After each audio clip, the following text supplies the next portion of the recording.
पिया तो कैसा अभिमान, पिया तो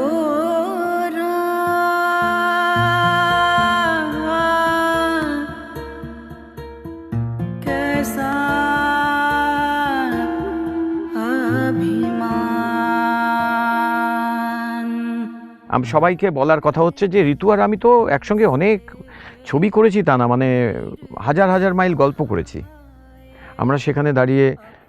অনেক বেশি বন্ধু, গভীর বন্ধু।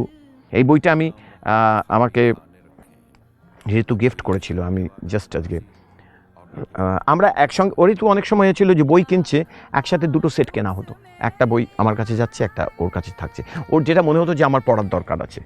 আমার মা তখন খুব অসুস্থ এবং হসপিটালে, এবং মা মারা গেলেন।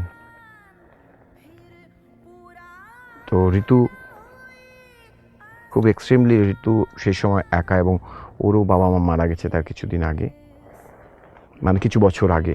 তো খুব আমাকে বললো যে, এবং আমার এই স্টুডিওতেই ওর আসার কথা। আমার মা মারা যাওয়ার ঠিক দুদিন পর ঋতু চলে গেল। न दिन होता है अब न रात होती है, सभी कुछ रुक गया है। वो क्या मौसम का झोंका था जो इस दीवार पर लटकी हुई तस्वीर तिरछी कर गया है।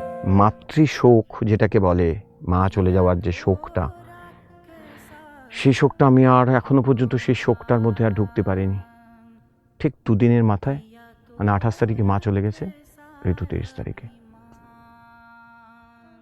বলবারও ও বললো যে আমি গাড়ি পাঠাবো, আমি আসি দেবো। আমি যখন জানি ও খুব অসুস্থ, আমি বললাম তুই এই শরীর নিয়ে আসিস না, কেন আমি জানি যে ও যখন আমার মাকে, মানে আমার মার, ও যখন শ্মশানে পৌঁছবে, ওর মায়ের কথা মনে পড়ে যাবে, বাবার কথা মনে পড়ে যাবে। আমি বললাম তুই আসিস না।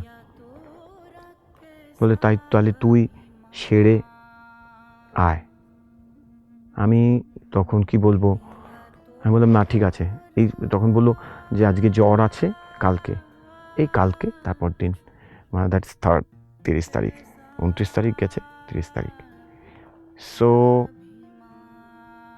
এটা আমাকে খুব অসম্ভবভাবে, মানে যেটাকে বলে হচ্ছে, যেটা সবসময় মনে হয়েছে যে ও তো মায়ের খুব হেঁটেছিল, এবং আমিও আমার মায়ের খুব ছিলাম। এবং আমাদের বন্ধুবান্ধবরা সবাই জানতো যে ঋতুর একটা মায়ের, ওর মার সঙ্গে যে একটা অসম্ভব বন্ড, সেটা সেই জায়গা থেকে দাঁড়িয়ে আমার মনে হচ্ছে ঋতুর সাথে অনেক কথা বলার ছিল, সে কথাগুলো হয়নি।